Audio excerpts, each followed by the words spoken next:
Morning போட்டு அந்த shorts பார்த்துட்டு நெறைய பேர் நெறைய கேள்வி கேட்டிருந்தீங்க. அதுக்கெல்லாம் இதில ஆன்சர் பண்ணிடுறேன் நானு.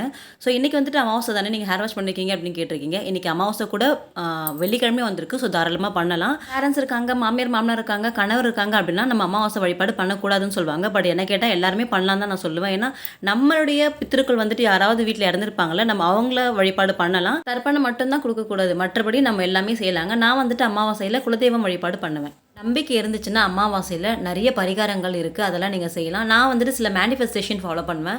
எனக்கு வந்துட்டு மேனிஃபெஸ்டேஷன் பண்ணா தான் ஒரு திருப்தி இருக்கிற மாரி ஒரு ஃபீலிங் அதனால. வீட்ல சண்டை, சச்சரவு நெறைய கந்திருஷ்டி, நெகட்டிவிட்டி இருக்கு அப்படின்னா, ஒரு ஒரு சின்ன ஒரு களிமண் பாத்திரத்தில வந்துட்டு கொஞ்சமா பச்சை கற்பூரம், கடுகு, கிராம்பு, ஏலக்காய், 2 பிரிஞ்சி இலை, கொஞ்சம் சோம்பு இதெல்லாம் சேர்த்து கூடவே பால் சாம்பிராணி ஆட் பண்ணிட்டு, டிவில உங்களுக்கு பிடிச்ச மந்திரம் ஏதாவது ஓட விடுங்க. நான் வந்துட்டு லலிதா சஹஸ்ரநாமம் எப்பவுமே கேட்பேன். அத அப்படியே ப்ளே பண்ணிட்டு நம்ம இந்த வீடு ஃபுல்லா காமிக்கும்போது அவ்வளோ ஒரு பாசிட்டிவ் வைபா இருக்குங்க வீடே. நல்ல ஒரு மங்களகரமா இருக்கும்.